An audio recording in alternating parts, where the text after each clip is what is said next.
రామగుండం నియోజకవర్గం స్థానిక గోదావరిఖని జవహర్లాల్ నెహ్రూ క్రీడా ప్రాంగణంలో మార్నింగ్ వాకర్స్తో కలిసి వారి సమస్యలను తెలుసుకుంటూ ఈ నెల 13న జరిగే ఎన్నికల్లో పెద్దపల్లి పార్లమెంట్ అభ్యర్థి గడ్డం వంశీకృష్ణని చేతి గుర్తుపై ఓటు వేసి భారీ మెజారిటీతో గెలిపించాలని ఎమ్మెల్యే రాజ్ ఠాకూర్ కోరారు. ఈ సందర్భంగా ఎమ్మెల్యే మకాన్ సింగ్ రాజ్ ఠాకూర్ మాట్లాడుతూ స్వతంత్ర భారతదేశాన్ని ఇవాళ స్వతంత్రం లేకుండా మరి ఈ రిజర్వేషన్ తీయడానికి ఇవాళ బీజేపీ బీఆర్ఎస్ రెండు కలిసి వస్తా ఉన్నాయి. వాళ్ళందరూ ఒకటే. మొన్నటి వరకు సింగరేణి ప్రైవేటీకరణ చేయాలన్నది బీజేపీ బీఆర్ఎస్ కలిసే కదా. మీరందరూ కూడా చూస్తారు పార్లమెంట్ లో. ఈ రోజు వచ్చి మాట్లాడతాడు ఆయన, ఈ ఊరు సింగరేణి ప్రైవేటీకరణ అయితే అని చెప్పి.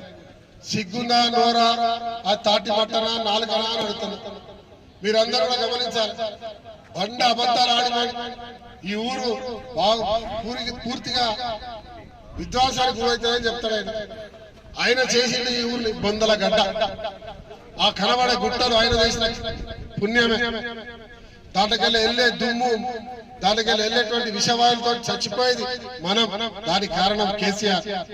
ఫస్ట్ మా గోదావరిఖని రామగుండం ప్రజలకు ముక్కు నేలకు రాసి నీ దొడ్డు ముక్కు అరిగే వరకు క్షమాపణ చెప్పాల్సిన అవసరం ఉందని చెప్పి నేను భావిస్తాను.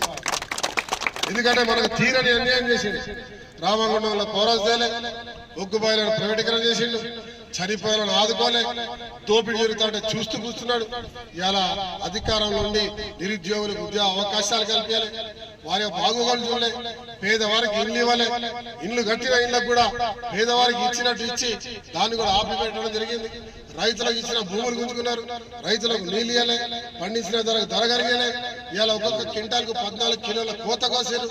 మన అందరి జీవితాల్లో చీకటి మయం చేశారు. ఇలా వాళ్ళు ఇచ్చింది బీజేపీ బీఆర్ఎస్. ఎవరు ఇచ్చిందా అంటే ఏమి గాడిద గుడ్డు తప్ప మన ప్రాంతానికి ఒక్క నయా పైసా కూడా ఇవ్వకుండా మనపై కక్ష కట్టి ఈ ప్రాంతాన్ని ఎటుకాకుండా చేసిన చరిత్ర వారి.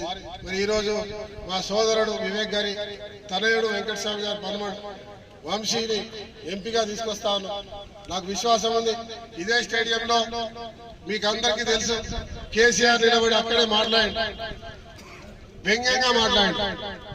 వ్యంగ్యంగా అంటే ఇక్కడ కనుక కాంగ్రెస్ పార్టీ గెలిస్తే ఓ సన్నాసి నిలబడ్డాడో బేకార్ గారు నిలబడ్డాడు ఏదన్నా మీకు గుర్తుందనుకుంటా.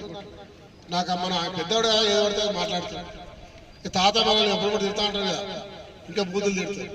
అట్లా ఆ పెద్ద మనిషి నిలబడ్డాడు. ఒకవేళ ఇక్కడ కాంగ్రెస్ గెలిస్తే ఈ రాష్ట్రంలో కాంగ్రెస్ ప్రభుత్వం వస్తాడు. అక్కడ పైన దేవుళ్ళు ఉన్నట్టు ఈ రామగుండం, ఇది రామగుండం.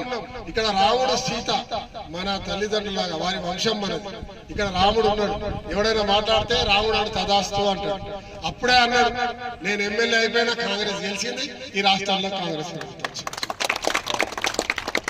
ఆ రాముడి వంశమైన మనం, ఆ రాముడు ఆదర్శ రాముడు. ఈ ప్రాంతంలో ఉన్న హిందూ, ముస్లిం, క్రిస్టియన్, దళిత విభాగాలు, బలహీన వర్గాలు అందరూ నా వారు, నా కుటుంబం అని ఇలా రామగుండానికి రామగుండం పేరు పెట్టి ఆశీర్వదించిపోయింది.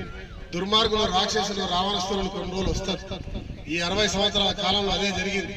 ఈ రోజు మంచివారు వచ్చాడు. ఆ రాముడు పంపిన ఆంజనేయుడు మీ భక్తుడిగా, మీ రక్షకుడిగా వచ్చిండు. మీ కుటుంబ సభ్యుడు మక్కాన్ సింగ్ రాజ్ ఠాకూర్. ఇలా మీకు మాటిస్తున్నా, ఇలా రాముడు పేరు చెప్పు ఈ దేశాన్ని అమ్మడానికి, ఇవాళ చట్టాలను, కార్మిక చట్టాలను తీసుకొచ్చి మన అందరిని తొక్కడానికి, రైతుల చట్టాలు తెచ్చి అదాని అమ్మాయిలకు అప్పచెప్పి ఉన్న భూములు గుంజుకొని అక్కడ ఉన్న రైతుని అక్కడ కూలిగా చేసే ప్రయత్నంలో ఇవాళ ఉద్యమించాల్సిన అవసరం ఉంది. రిజర్వేషన్లకు వ్యతిరేకంగా పోరాటం చేయాల్సిన సమయం వచ్చింది. ఆ సమయం మరి ఇక్కడ నాకు తెలుసు వంశీ భారీ మెజార్టీతో గెలుస్తా ఉన్నాడు. కానీ నాకు 1,00,000 ఓట్లు వేసినట్టుగా 2 లక్షల ఓట్లు వేసి ఏపించి మీరందరూ బాధ్యత తీసుకొని రాహుల్ గాంధీ దగ్గరికి వెళ్ళి నేను గట్టిగా నిలబడి నేను మా రామగుండం ప్రజలం ఇలా 2 లక్షల ఓట్లతో మెజార్టీతో గెలిపించినాం. మాకు ఎన్టీపీసీ కాదు, ఇంకో ఇండస్ట్రీ కావాలి. సింగరేణిలో ఇన్కమ్ ట్యాక్స్ ఎగ్జామ్షన్ చేయాలి. మాకు నిరుద్యోగ యువకులకు ఉద్యోగాలు ఇవ్వాలి. ఈ ప్రాంతాన్ని, నగరాన్ని స్మార్ట్ సిటీగా చేయాలి. ఒక 2,000 కోట్లు కావాలి అని గట్టిగా బల్ల గుద్ది మాట్లాడడానికి నేను ఎంపీతో పాటు మా శ్రీధర్ బాబు మంత్రి గారు తీసుకొని రేవంత్ రెడ్డితో పోయి గట్టిగా మాట్లాడే ధైర్యాన్ని, హక్కును కల్పించే బాధ్యత మీరందరూ తీసుకొని మరి కాంగ్రెస్ పార్టీ చేగుర్తు ఓటు ఇచ్చే కార్యక్రమం చేయాలని చెప్పి మీ అందరినీ శిరస్సు వంచి చేతులు జోడించి దయచేసి కోరుతా ఉన్నా. ఇప్పుడే కాదు, ఎప్పటికీ నేను చేస్తున్న పనిలో నాకు సహకరించి నన్ను ఆశీర్వదించాలని చెప్పి కోరుతా ఉన్నా. ఈ కార్యక్రమంలో కార్పొరేటర్స్, కాంగ్రెస్ పార్టీ సీనియర్ నాయకులు, వివిధ విభాగాల అధ్యక్షులు, నాయకులు తదితరులు పాల్గొన్నారు.